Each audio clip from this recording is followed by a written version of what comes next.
Hello दोस्तों, नमस्कार, जय माँ जगदी। तो आज हमारे बीच में है एक उभरते हुए कलाकार, छोटे भाई सुधान सिंह कैंतरा महरगाँव से। और आज आप अभी अभी देहरादून से आए हैं भगवती के दर्शनों के लिए। और अधिक जानकारी आप स्वयं अपने बारे में बताएंगे, अपना परिचय देंगे। तो स्वागत है आपका सबसे पहले मेरे चैनल त्रिलोक गाँववासी में। और आप अपने बारे में बताइए, आप क्या कर रहे हैं, आपका क्या नाम है, पूरी अपने बारे में बताइए। तो सबसे पहले तो त्रिलोक गाँव वासी के जितने भी सब्सक्राइबर हैं, जितने भी दर्शक हैं, उन सबको मेरा प्रणाम और माँ भगवती माँ जगदम्बा की कृपा सदा आप पर बनी रहे। मेरा नाम सुधान सिंह कैंतरा है। मैं माँ भगवती के मायके पक्ष से आता हूँ, ग्राम महरगाँव पंगरियाना से आता हूँ। और अगर मैं अपने बारे में बताऊँ तो मैं फ़िलहाल पीएचडी कर रहा हूँ वन अनुसंधान संस्थान देहरादून से। और मैंने नेट क्वालिफाई किया है, सीएसआर नेट क्वालिफाइड है, यूजीसी नेट क्वालिफाइड है।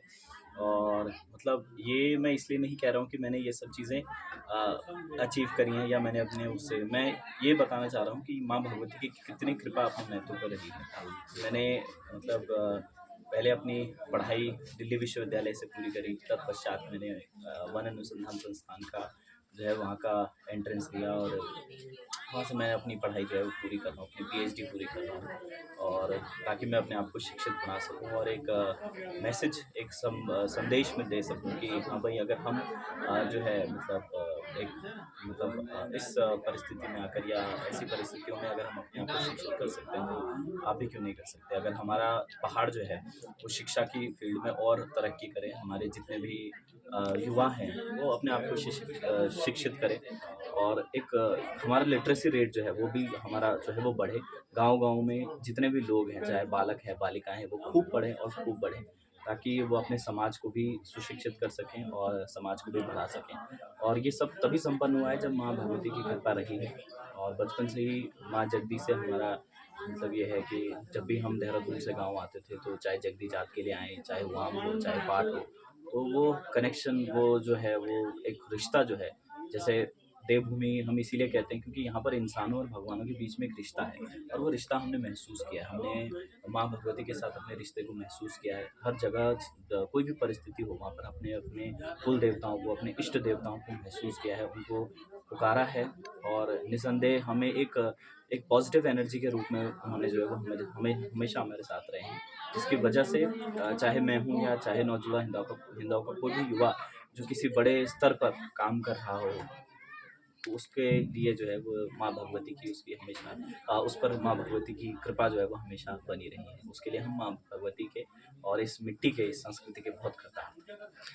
अच्छा, इसके अलावा आपके बारे में सुना है कि आप एक बहुत अच्छे कवि भी हैं। और कई बार मैंने चैनल में आपका पॉडकास्ट भी देखा है, इंटरव्यू देखा है। तो इसके बारे में आप क्या कहना चाहेंगे? आप जी, ने ये आपका ये मतलब ये आपके अंदर ये जो आपके अंदर जो कला है, ये जो कवि का जो आपके अंदर कवि कैसे पैदा हुआ? जब आपकी उम्र क्या रही होगी जब आपके अंदर ये कवि पैदा हुआ? किसी ने आपको इसके मोटिवेट किया कि स्वतः ही आपके अंदर ये कवि पैदा हुआ? किस तरह से, आप इसके बारे में क्या कहना चाहेंगे? तो ये है कि जैसे आपने बताया कि लेखन की अगर मैं बात करूँ, सो ये है कि अपनी संस्कृति के प्रति लगाव जो था वो पहले से ही था।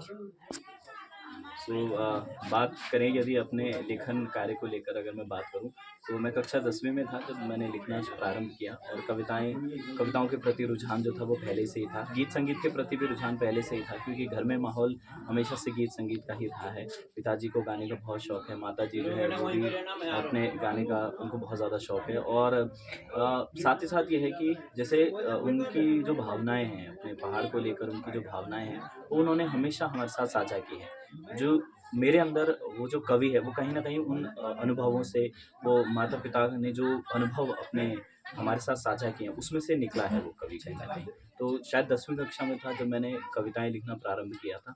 और फिर तत्पश्चात फिर मैं पहले हिंदी में अपना लेखन जो है मैंने शुरू किया। हिंदी से फिर बढ़ते फिर मैं गढ़वाली भाषा पर आया और हाल-फिलहाल में मैं गढ़वाली भाषा में लेख कर रहा हूँ। वो एक कोशिश है कि हम अपनी भाषा को, अपनी संस्कृति को आगे बढ़ाएँ। एक मतलब एक मैसेज, एक संदेश हम अपने उत्तराखंड के युवाओं को दें कि आप अपनी भाषा को संरक्षित रखें, अपनी संस्कृति को संरक्षित रखें।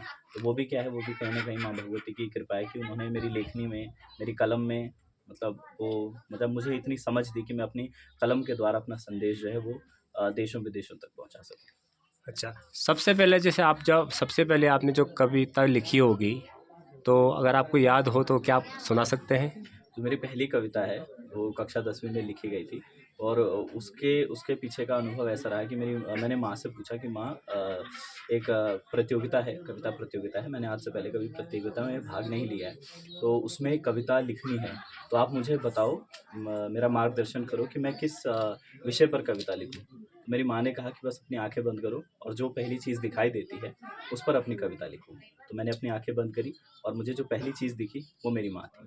तो मैंने माँ पर पहली कविता लिखी। उसकी सिर्फ 2 ही लाइन है जो मुझे याद है कि ईश्वर का रूप है माँ, गुरु पिता अनुरूप है माँ, ग्रीष्म में छाँव जैसी, सर्दी की धूप है माँ। तो ऐसे करके मैंने वो कविता लिखी। बहुत बढ़िया, माँ के प्रति आपकी श्रद्धा इसके लिए बहुत ही काफ़ी सराहनीय है। और माँ के आशीर्वाद से ही जहाँ आप जिस मुकाम पे पहुँचे हैं, वो माँ का आशीर्वाद ही है। और धन्यवाद। इसके अलावा आप शायद अच्छा गाते भी हैं, मैंने वो मेरे पिताजी की वजह से ही है। वो एक तरीके से विरासत में ही मिला है कि हाँ भाई, गाने का कौशल जो है वो विरासत में ही मिला है। तो पिताजी का ही है एक, मतलब पिताजी अक्सर उसको गाते हैं, बस उसी की 2 लाइनें मैं गाऊँगा बस। जी बिल्कुल। हे देवी जगदी भवानी, हे देवी जगदी भवानी, हे देवी सकल भवानी, हे देवी सकल भवानी, हे देवी जो जैसे हरियाली, हे देवी जो जैसे हरियाली, हे देवी बालासी हे रूप, हे देवी छह महीना की बाली, हे देवी बालासी हे रूप, हे देवी छह महीना की बाली, हे देवी जगदी भवानी, हे देवी जगदी भवानी। बहुत सुंदर, काफ़ी धन्यवाद। अच्छी सुरीली आवाज़ आपकी। बहुत बहुत धन्यवाद आपका। और इसके अलावा मैंने सुना है कि आपने कई क्षेत्र में पुरस्कार प्राप्त किए हैं, तो उसके बारे में आप हमें थोड़ा विस्तार से बताइए कि आपने किस तरह के पुरस्कार प्राप्त किए हैं। तो अगर मतलब ये है कि वो एक पुरस्कार तो नहीं है, वो एक तरीके से मतलब मैं उनको प्रोत्साहन ही मानता हूँ कि मुझे प्रोत्साहन मिलता रहे, कि मैं लिखता रहूँ और आगे कार्य करता रहूँ। उसके लिए अलग-अलग मंचों ने जो है मेरा प्रोत्साहन बढ़ाया है। तो हाल-फिलहाल में एक गढ़भूमि संरक्षण समिति है ऋषिकेश से, जिसने मुझे मतलब गढ़ गौरव सम्मान दिया। साथ ही साथ वैदिक प्रकाशन में मेरी कविता छपी थी, उसके लिए साहित्य गौरव सम्मान भी उन्होंने दिया। साथ ही साथ अखिल भारतीय साहित्य परिषद देहरादून इकाई है, उससे भी साहित्य गौरव का सम्मान जो है वो मुझे प्राप्त हुआ है। हिंदी शिक्षा मंच है जहाँ का संयोजक भी, मतलब हिंदी शिक्षा मंच जो देहरादून इकाई है उसका भी संयोजक मैं रहा हूँ। और मुख्यमंत्री पुष्कर सिंह धामी जी है, उनके हाथों से भी जो है वो मुझे पारितोषिक प्राप्त हुआ है। साथ ही साथ पूर्व मुख्यमंत्री रहे हैं रमेश पोखरियाल निशंक जी, उन्होंने भी, उनके हाथों से भी मुझे जो है वो एक पारितोषिक जो है वो मिला है। जब मैं शायद 11वीं क्लास में था, तब मुझे अपनी कविताओं के लिए वो एक मिला था। तो बस वही है, वो भगवती की कृपा है बस। तो मतलब इतनी सी उम्र में, अभी आपकी उम्र लगभग क्या होगी? 26 26 छब्बीस साल। छब्बीस लगभग आपकी उम्र है, और इतनी कम उम्र में आपने इतने सारे अचीवमेंट प्राप्त कर लिए हैं, तो इसके लिए हम आपको बहुत बहुत बधाई देते हैं। धन्यवाद। और माँ भगवती का आशीर्वाद सदा आप पे बने रहे। बस वही है कि धन्यवाद। माँ भगवती की कृपा तो है ही, सदा है।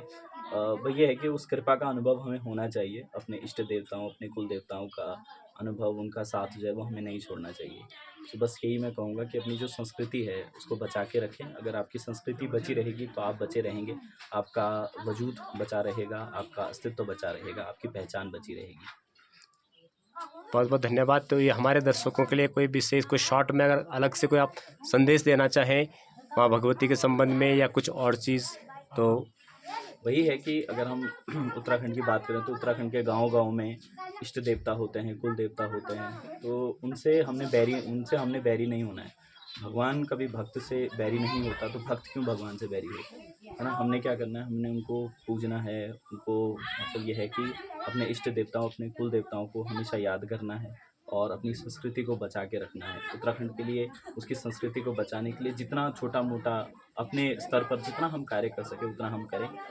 आगे आने वाली पीढ़ी को भी हम गढ़वाली भाषा, अपनी कुमाऊनी भाषा या जो भी आपकी भाषा है उसको आगे बढ़ाएं और वो विरासत जो है वो आप ताकि वो भी उस विरासत को संजोकर उसको पीढ़ी दर पीढ़ी आगे बढ़ाते रहें, तो अपनी संस्कृति को बचाने का कार्य करें। बस यही मैं कहना ठीक, चाहूँगा। बहुत बहुत धन्यवाद। आपका संदेश है कि हमें अपने संस्कृति को बचाने की हर मुमकिन कोशिश करनी चाहिए। हम शहरों में बस जाएं लेकिन अपनी संस्कृति को ना भूलें, अपने गढ़वाली भाषाओं को ना भूलें, अपने रीति रिवाज को ना भूलें। बहुत बहुत धन्यवाद। आपका मुलाकात होगी बहुत फिर, आप बहुत फिर कभी। धन्यवाद।